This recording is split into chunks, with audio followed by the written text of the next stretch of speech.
So ಒಂದು informative video ಮಾಡೋಣ ಅಂತ ಹೇಳಿ ನಾನು ಈ ವಿಡಿಯೋ ಮಾಡ್ತಾ ಇದ್ದೀನಿ. ಸೊ ಆದಷ್ಟು ಈ ವಿಡಿಯೋನ ಎಲ್ಲರಿಗೂ ಶೇರ್ ಮಾಡಿ. ಇವಾಗ ನಾನು ರೈಲ್ವೆ ಸ್ಟೇಷನ್ ಇಂದ ಮನೆಗೆ ಬಂದೆ. ಊರಿಂದ ಯಾರೋ ಬರ್ತಾ ಇದ್ರು, ಅವ್ರನ್ನ ಕರ್ಕೊಂಡು ಬರಕ್ಕೆ ಅಂತ ಹೇಳ್ಬಿಟ್ಟು ನಾನು ರೈಲ್ವೆ ಸ್ಟೇಷನ್ಗೆ ಹೋಗಿದ್ದೆ. ಆಮೇಲೆ ಅವ್ರದ್ದು ಲಗೇಜ್ ಎಲ್ಲ ಸ್ವಲ್ಪ ಎತ್ಕೊಳ್ಳೋದಿತ್ತಲ್ಲ ಅಂತ ಹೇಳ್ಬಿಟ್ಟು ಎತ್ಕೊಂಡು ನಾವು ರಿಟರ್ನ್ ಬರ್ತಾ ಇದ್ವಿ. ಅದಾದ್ಮೇಲೆ ಪ್ಲಾಟ್ಫಾರ್ಮ್ ಹತ್ರ ಏನೇನು ಚೆಕಿಂಗ್ ಮಾಡ್ತಾರಲ್ವಾ ಒಳಗಡೆ ಹೋಗ್ಬೇಕಾದ್ರೆ, ಅಲ್ಲಿ ಟಿಕೆಟ್ಸ್ ಕೇಳಿದ್ರು. ಅವ್ರು ಏನ್ ಟಿಕೆಟ್ ತಗೊಂಡಿದ್ರು ಆ ಟಿಕೆಟ್ ನ ತೋರ್ಸಿದ್ರು. ಬಟ್ ಅವರು ನನಗೆ ಟಿಕೆಟ್ ಕೇಳಿದ್ರು. ನಾವು ಪ್ಲಾಟ್ಫಾರ್ಮ್ ಒಳಗೆ ಹೋಗ್ಬೇಕಂದ್ರೆ ರೈಲ್ವೆ ಸ್ಟೇಷನ್ ಅಲ್ಲಿ ಟಿಕೆಟ್ ಇದೆಯಂತೆ. ಆ ಟಿಕೆಟ್ ನಾವೆಲ್ಲಿ ಟಿಕೆಟ್ ತಗೋತೀವಲ್ವಾ ಆ ಕೌಂಟ್ರಲ್ಲೇ ಸಿಗತ್ತಂತೆ. ಸೊ ಈ ವಿಷಯ ನನಗೆ ಗೊತ್ತಿರ್ಲಿಲ್ಲ. 10 ರೂಪೀಸ್ ಅಂತೆ ಪ್ಲಾಟ್ಫಾರ್ಮ್ ಟಿಕೆಟ್, ನನಗೆ ಗೊತ್ತಿರ್ಲಿಲ್ಲ. ಸೊ ಅವರು ಅದಕ್ಕೆ ಫೈನ್ ಆಗಿ 350 ರೂಪೀಸ್ ಚಾರ್ಜ್ ಮಾಡಿದ್ರು. ಆಮೇಲೆ ಫೈನ್ ಬೋರ್ಡ್ ಅದ್ರದ್ದು ಬಿಲ್ಲು ಹಾಕ್ತಾ ಇದೀನಿ ನೋಡಿ, ನಾನು ಪೇ ಮಾಡಿರೋದು. ಆಮೇಲೆ ಫೈನ್ ಬೋರ್ಡ್ ಅಲ್ಲಿ ಹಾಕಿದ್ರು. ಬಟ್ ಅವ್ರು 350 ಏನಕ್ಕೆ ತಗೊಂಡ್ರು ಅಂತಾನೂ ನನ್ಗೆ ಗೊತ್ತಿಲ್ಲ.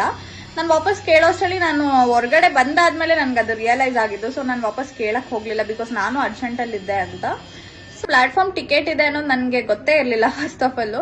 ಸೊ ಬಿಕಾಸ್ 350 ರೂಪೀಸ್ ಕಟ್ಟಿ ಫೈನ್ ಕಟ್ತೀವಿ ಅಂದ್ರೆ ಇನ್ನು 10 ರೂಪಾಯಿ ಕೊಟ್ಟು ಪ್ಲಾಟ್ಫಾರ್ಮ್ ಟಿಕೆಟ್ ತಗೊಳ್ಳೋದು ನಮ್ಗೇನು ಕಷ್ಟ ಅಂತ ಅನ್ಸಲ್ಲ.